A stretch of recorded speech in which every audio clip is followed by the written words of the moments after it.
The National News Desk, locally covered, nationally connected.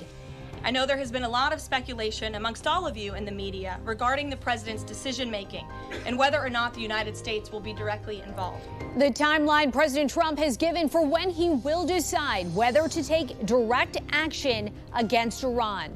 Then, new actions from the FBI in its investigation into possible interference in the 2020 election by the Chinese Communist Party. And later, the unusual symptoms many Americans are reporting from the latest COVID strain, now rapidly spreading. This is the National News Desk, America's News Now. I'm Dee Dee Gatton. Thank you for being here with us. We begin with Israel's military under orders from the defense minister to intensify strikes on Iran. This after Iranian missiles hit a hospital in southern Israel and residential buildings in Tel Aviv today. And Israel struck a heavy water reactor, part of Iran's nuclear program. Now, over a week since the conflict began, there's a growing realization that the two countries likely can't keep this up for much longer, mainly because of dwindling armaments. President Trump says he is allowing more time for a potential diplomatic solution with Iran before he may turn to the U.S. Military action to take out Iran's nuclear program. In the meantime, additional American military assets are moving to the Middle East. National correspondent Atra El-Nashar has the latest from Washington.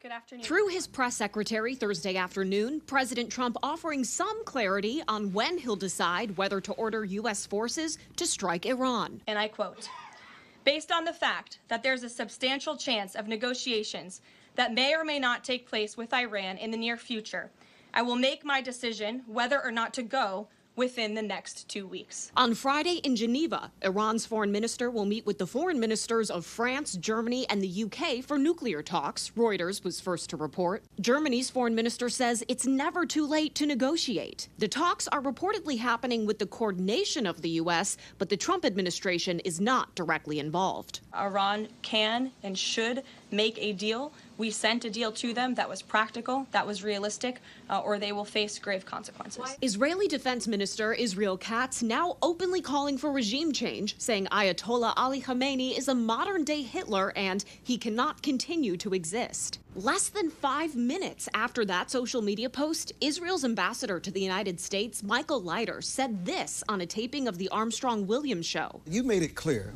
unlike President Trump sometimes alludes, you're not interested in a regime change. That's up to the people there to change the regime. We're not in that business. You're not in that business. We're not in that business. As we wait to learn President Trump's decision on whether or not to strike Iran, the latest statements from Israeli officials seem to blur the line between Israeli and American interests and operations. We are committed to destroying the nuclear threat, the threat of a nuclear annihilation against Israel.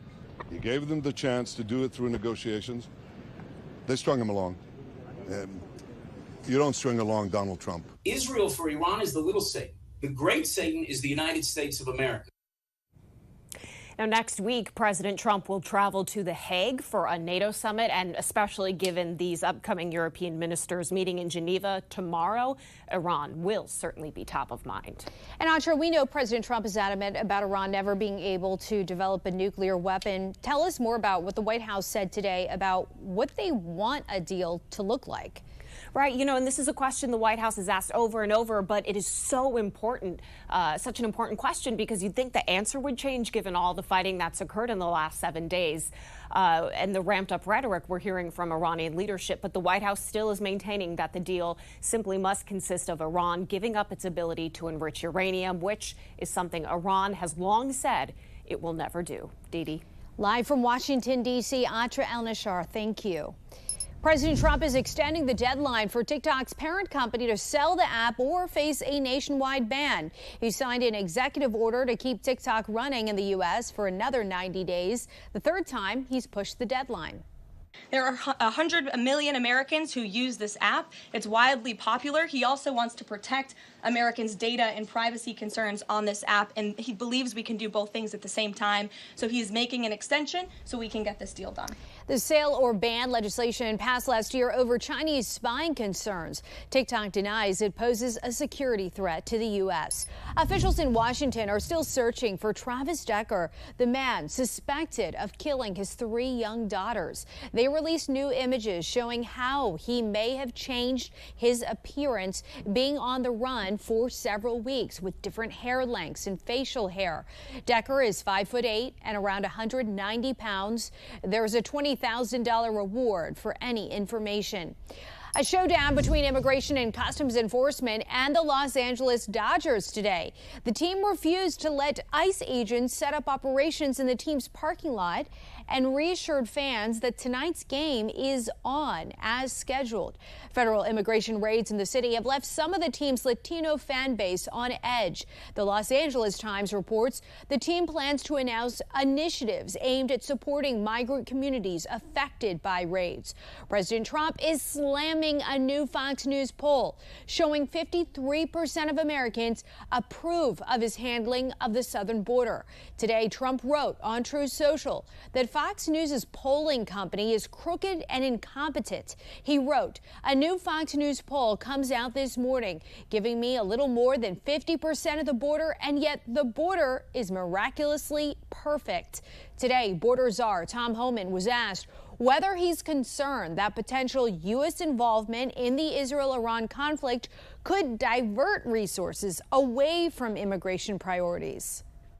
It's out of my lane. We talk about it. I can say we're enforcing immigration law every day. We got over 1,000 teams on the streets every day across this country. And right now we're concentrating on sanctuary cities because that's where the problem is. They knowingly release public safety threats, illegal aliens to the community every day. So that's why we're sending more resources to sanctuary cities. The Supreme Court is in its home stretch. Lately, its term has been dominated by emergency appeals by the Trump administration related to reshaping the federal government. But justices still have 16 cases to resolve this month, including cases on birthright citizenship, religious rights in schools, and congressional mapping in Louisiana. Cities around the country are celebrating Juneteenth.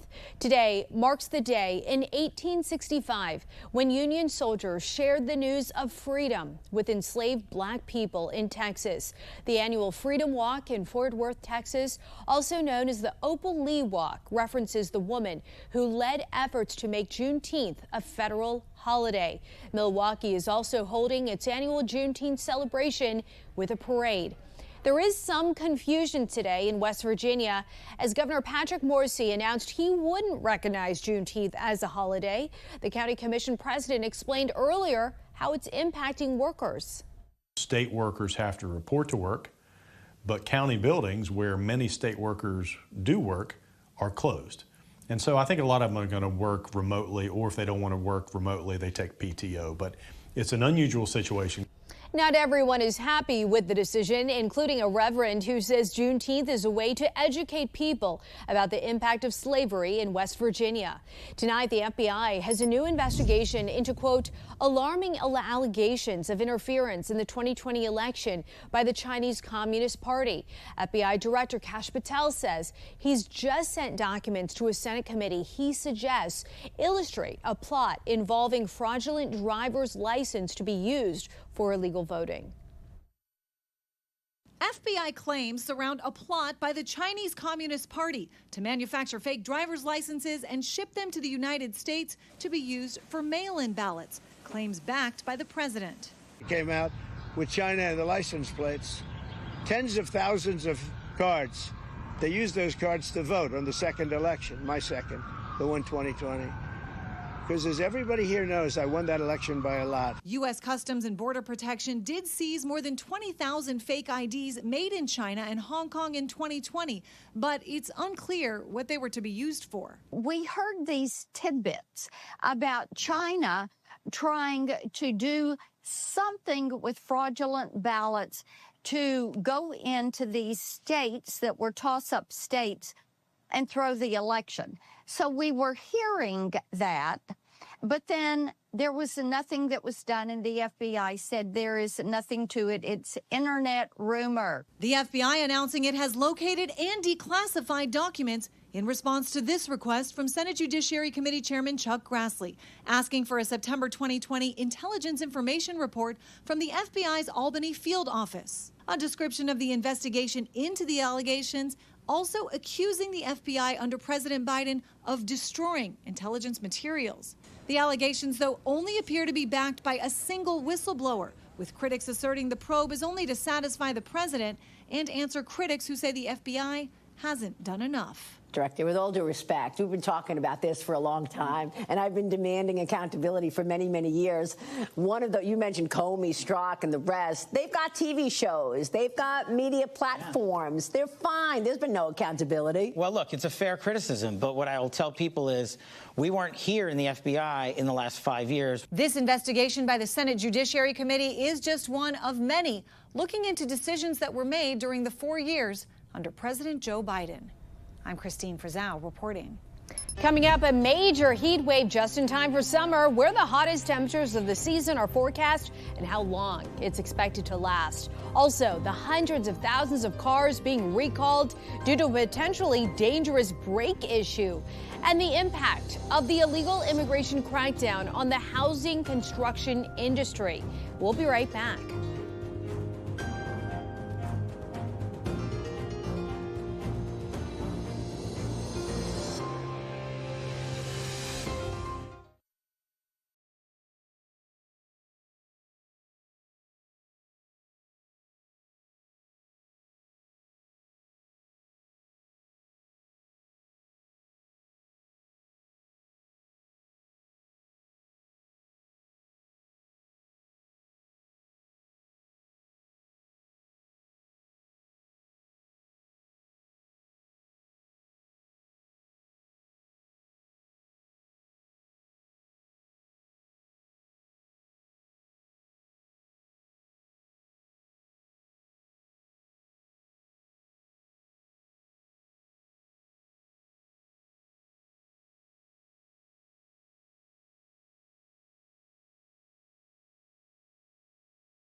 A major heat wave is expected to impact much of the U.S. just in time for the start of summer. Tomorrow, the hottest temperatures of the season will hit the plains and expand over portions of the Midwest and Great Lakes. Extreme heat is also expected to move across the Ohio Valley and the East Coast through this weekend through early next week. Temperatures in some areas could unfortunately reach triple digits. Right now, over 100 million Americans are at risk for severe thunderstorms, especially over the Northeast and Mid-Atlantic states. But parts of the Dakotas and upper Midwest are also at risk. Severe and damaging wind gusts are the main concern. An isolated large hail threat is also expected in parts of the northern plains and upper Midwest. Cleanup crews have their hands full after serious flooding at the Tennessee-North Carolina border. Interstate 40 was covered by suspected rock slides after heavy rains inundated Cook County in eastern Tennessee just yesterday. Cars that were submerged with water have been cleared as recovery efforts continue. Still unclear when the stretch will fully reopen. An Illinois sports park is severely damaged after a possible tornado. It happened yesterday afternoon in a town about 40 miles outside Springfield. Thousands of people were reportedly left without power yesterday. Emergency officials are working to clean up the damage.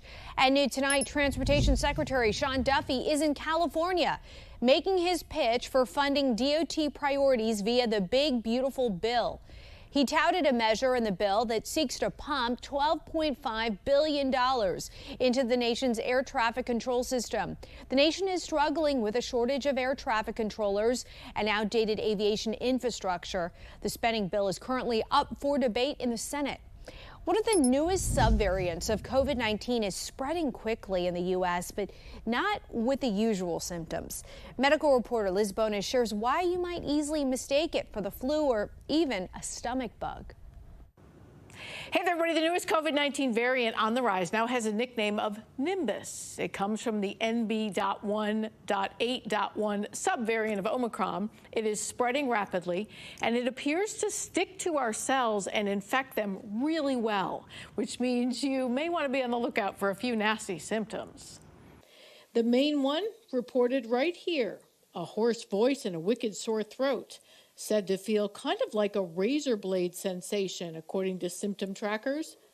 Infectious disease specialist Dr. Stephen Blatt of Ohio's Tri-Health told me lots of us don't associate a sore throat with this virus. So since this might be your first noticeable symptom, remember this. For those people who are at risk, the virus hasn't gone away and they still have to respect it. This Nimbus subvariant also seems to be causing a second unusual COVID-related symptom, GI troubles. Nausea, vomiting, diarrhea, all common. But with this one, bloating, constipation, heartburn, and stomach pain are also being reported. The usual COVID-19 symptoms, such as coughing, sneezing, and respiratory problems, also still present. These, Dr. Blatt says, are the ones bringing people into the intensive care unit, especially if they have pre-existing health problems. Sometimes just really older patients, because they lose their immunity with time. As you get older, you just don't build antibodies as well as you used to. And speaking of immunity, if you have had the most current COVID-19 vaccine or you've previously been infected with the virus, you likely do have some immunity to Nimbus.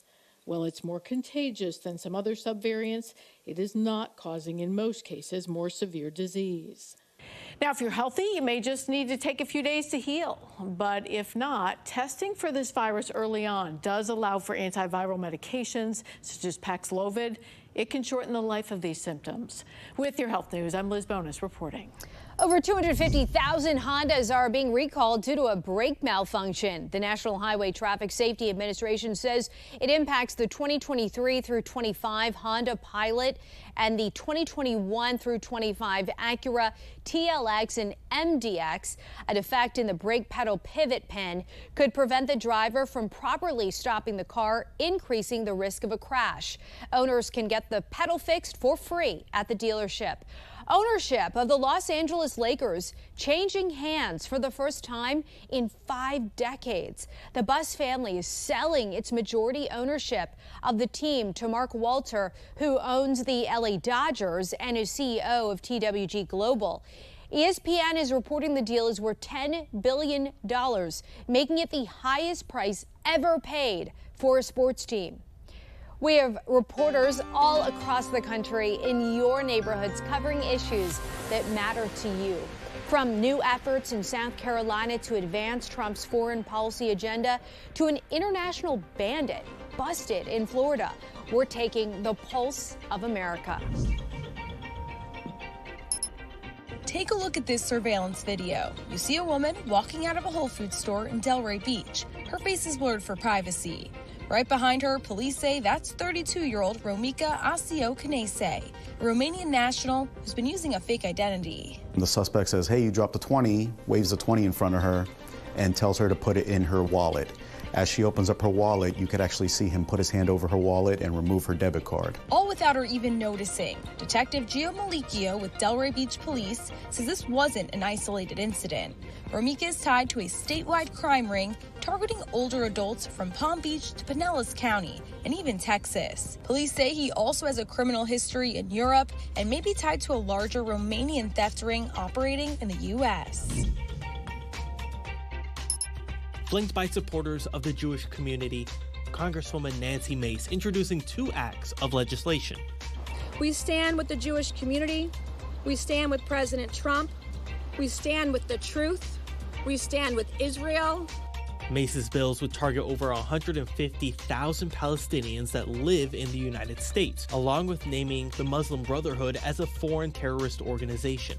Our Muslim Brotherhood is a terrorist organization act finally delivers what Washington should have done years ago, giving our government full authority to crush their operations and dismantle their networks. Meanwhile, the No Amnesty for Hamas Sympathizer Act would block immigration, limit parole, and prohibit asylum and refugee status to anyone who has a passport or papers from Judea, Samaria, or Gaza. If you support Hamas, you are not welcome on American soil.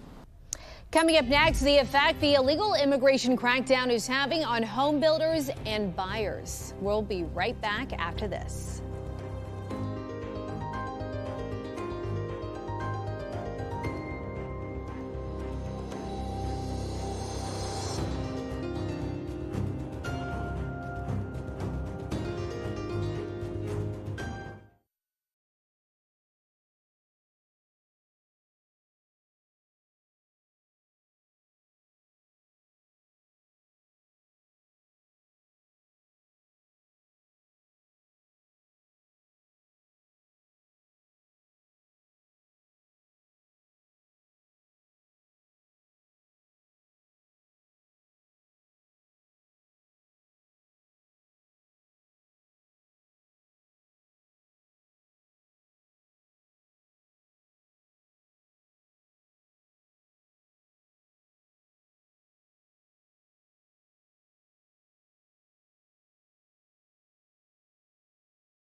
The crackdown on illegal immigrants is having a significant impact on industries like construction that rely heavily on migrant labor.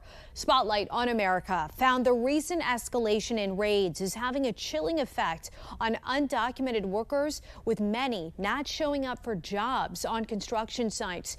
National investigative correspondent Angie Moreski looks at the impact on home builders and what it could mean for home buyers. Brent Taylor is a general contractor in Florida. What we're walking into here is this house flooded after Hurricane Helene. On the day we met him at this job site, he planned to have a crew here, but says with the immigration crackdown, that's getting more challenging. We're here on a Friday, no crew here. Is it tough getting a crew today? So yeah, in the past, where I might have 2 or 3 crews that I trusted and I could keep busy, right now, I've got 1 or 2.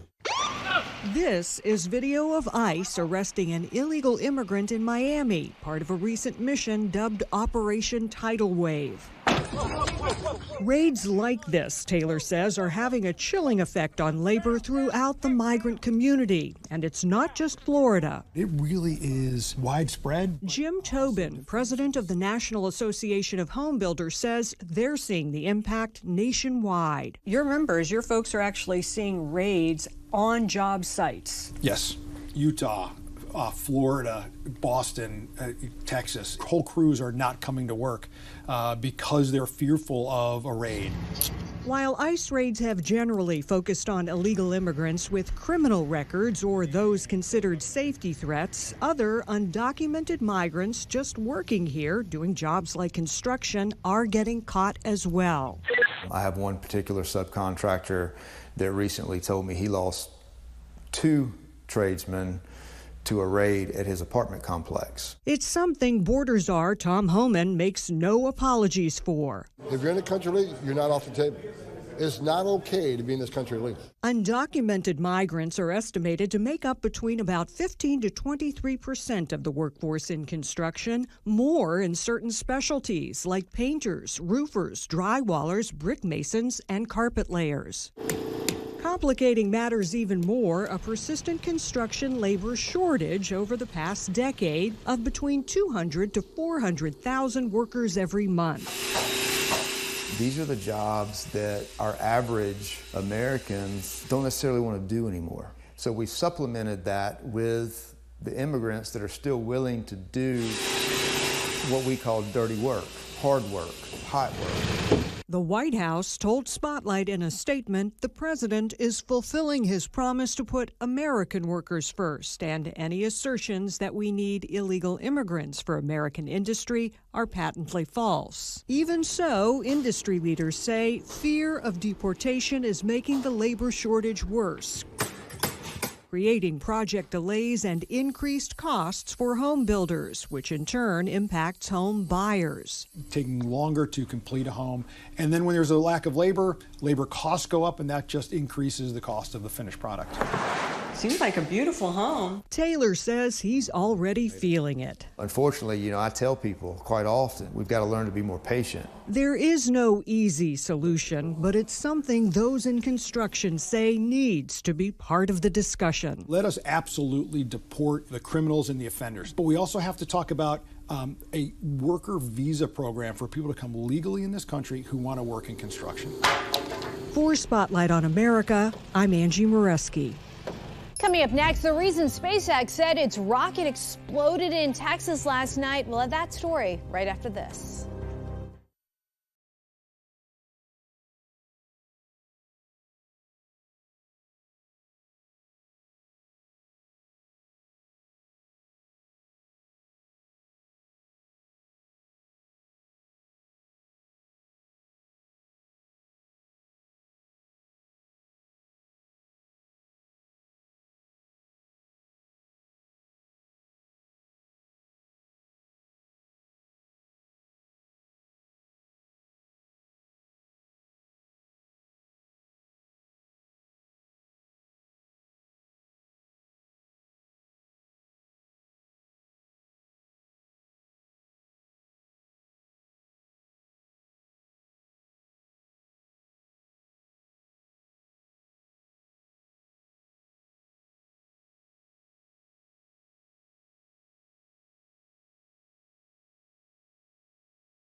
Aerospace company SpaceX says its rocket experienced a major anomaly. It exploded last night, and you can see the right here at their South Texas base. It sent a massive fireball into the sky. Preparations were being made for the Starship's 10 flight test.